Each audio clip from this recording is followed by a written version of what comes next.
इस बिखरी असीम सुंदरता का, असीम क्या होता है? जिसकी कोई भी सीमा ना हो।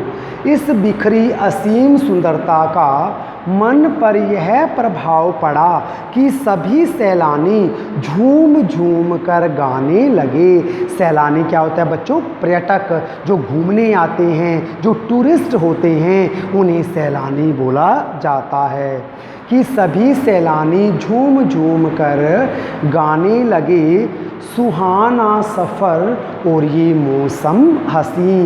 ये गीत आपने भी सुना हुआ होगा। तो ये एक बड़ा पसंदीदा गीत है लोगों का कि जो उस समय गाया जाता था। तो सभी सैलानी झूम झूम कर गाने लगे, सुहाना सफ़र और ये मौसम हसी। पर मैं मौन थी। मौन आपको पता है क्या होता है? चुप। पर मैं चुप थी, किसी ऋषि की तरह शांत थी। मैं चाहती थी कि इस सारे परिदृश्य को, इस सारे सीन को अपने भीतर भर लूं, पर मेरे भीतर कुछ बूंद बूंद पिघलने लगा था।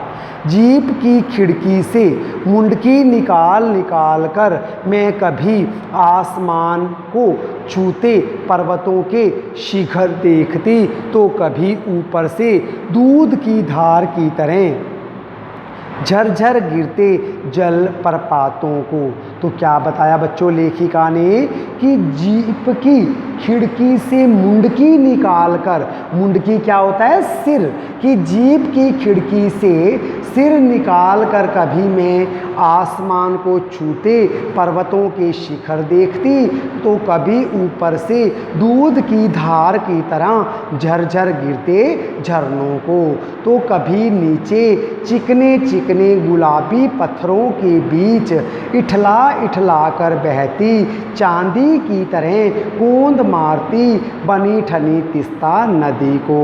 तो कभी क्या करती लेखिका कि नीचे चिकने चिकने गुलाबी पत्थरों के बीच, नीचे वहाँ पर क्या थे? गुलाबी पत्थर थे। वे कैसे थे? चिकने थे। उनके बीच इठला इठला कर बहती चांदी की तरह कूंद मारती।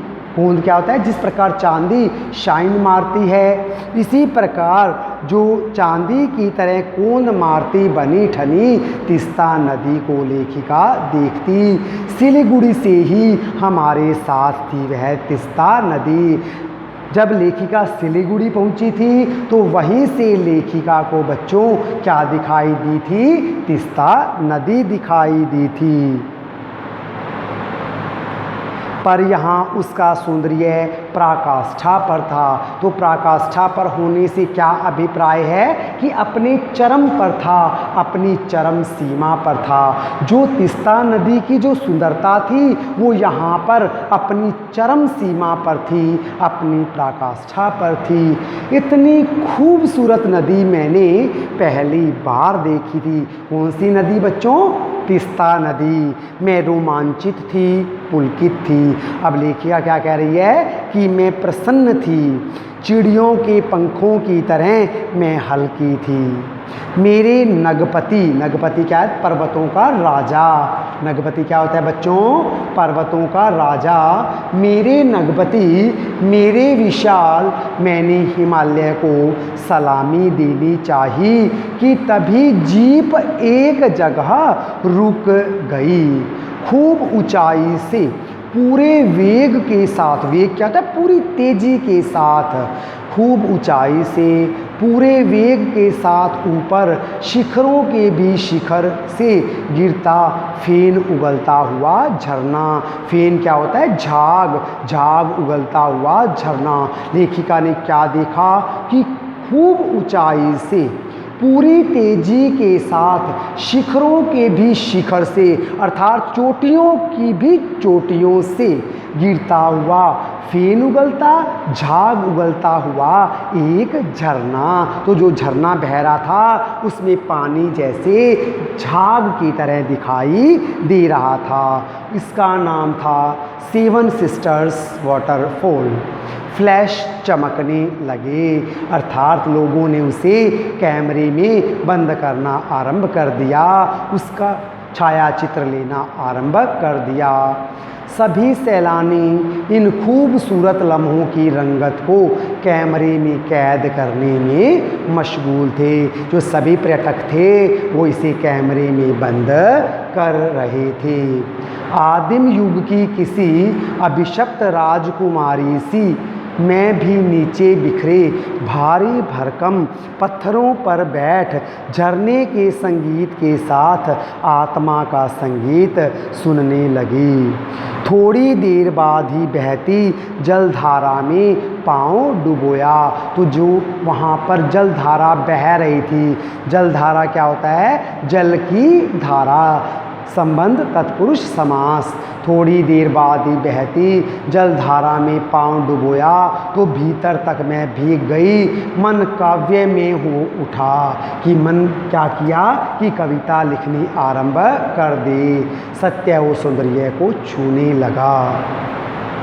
जीवन की अनंतता का प्रतीक वह झरना उन अद्भुत अनूठे क्षणों में मुझ में जीवन की शक्ति का एहसास हो रहा था। इस कदर प्रतीत हुआ कि जैसे मैं स्वयं भी देश और काल की सरहदों से दूर बहती धारा बन बहने लगी हूँ। भीतर की सारी तामसिकताएँ और दुष्ट वासनाएँ इस निर्मल धारा में बह गई।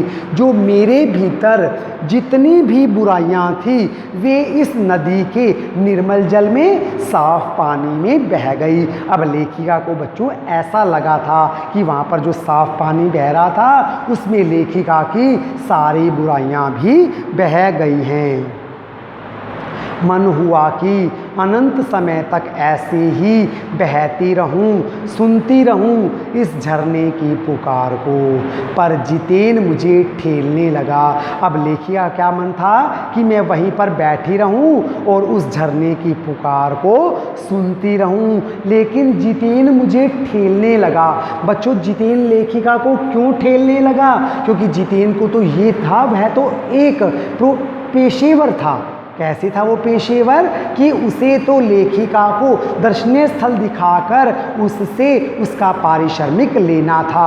अब वह लेखिका को ये दर्शनीय स्थल दिखाता तो उसके पश्चात ही वह किसी दूसरे पर्यटक को ये सब दर्शनीय स्थल दिखा पाता। इसलिए जो जितेन है वह लेखिका को ठेलने लगा कि अब चलो तुम्हें और दूसरे दर्शनीय स्थल दिखाता हूँ, आगे इससे भी सुंदर नज़ारे मिलेंगे। अनमनी सी मैं उठी। अनमनी क्या होता है? मन न होना। मेरा मन नहीं था फिर भी मैं उठ गई। थोड़ी देर बाद फिर वही नज़ारे, आँखों और आत्मा को सुख देने वाले। तो जो ये नज़ारे थे वो लेखिका की आँखों को और आत्मा को सुख दे रहे थे।